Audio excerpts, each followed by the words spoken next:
préciser ça. Ma dernière question, l'émergence d'un islam des Lumières que le gouvernement veut encourager en France, est-ce que ce n'est pas la solution pour proposer un autre modèle d'islam?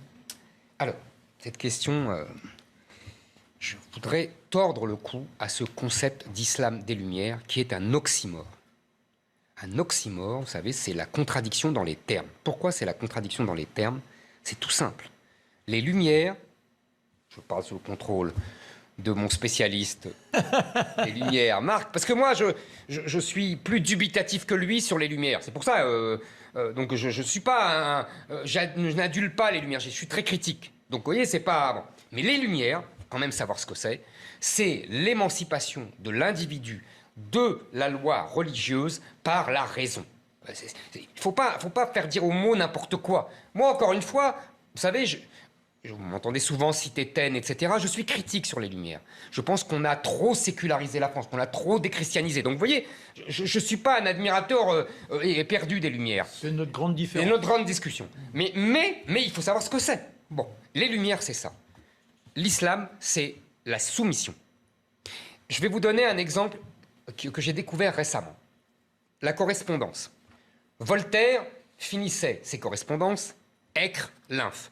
Écraser l'infâme. L'infâme, c'était l'Église, la religion catholique. Et j'ai découvert récemment que Mahomet finissait ses correspondances par « Va en paix dans la soumission à Allah ». Je veux dire, là, on a les deux antipodes.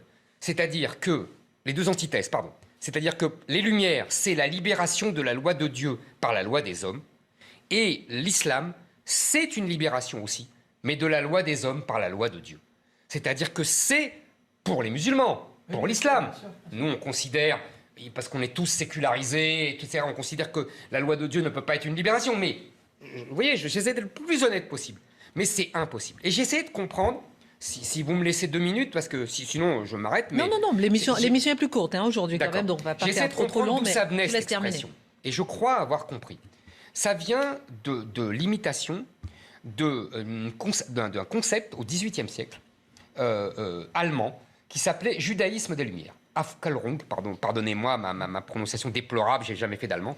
Déjà en anglais, mais alors là en allemand c'est une catastrophe. Enfin bref.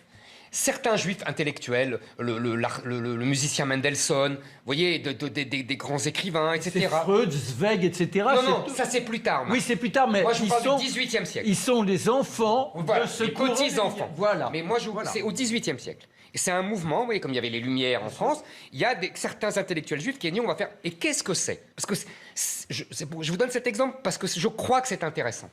Ça voulait dire bazarder tout le Talmud, qui était considéré à l'époque comme moyenâgeux, et revenir uniquement au texte de l'Ancien Testament, de la Torah, et se débarrasser du Talmud, et aller vers une assimilation totale en se détachant du projet juridico-politique. Vous vous souvenez que je vous ai dit l'autre fois que l'islam avait renoué avec ce projet juridico-politique qui était le judaïsme des origines. Eh bien, le judaïsme des Lumières, c'est on se débarrasse du Talmud, on se débarrasse du projet juridico-politique et on s'assimile et on se sécularise et vraiment on s'éloigne le plus possible du projet juridico-politique qu'incarne la religion juive et donc la on est juif laïque. En dehors de tout principe religieux, on revendique une sorte d'appartenance, de sensibilité. Exactement. Donc vous voyez, c'est ça. Et alors, si les musulmans veulent vraiment un islam des Lumières, il faut qu'ils fassent ça. Je ne vois pas de projet de ce genre. Pour le meilleur et pour le pire, encore une fois, hein, c'est leur responsabilité. Mais je n'en vois pas. Donc pour moi, ça restera un oxymore. Merci beaucoup.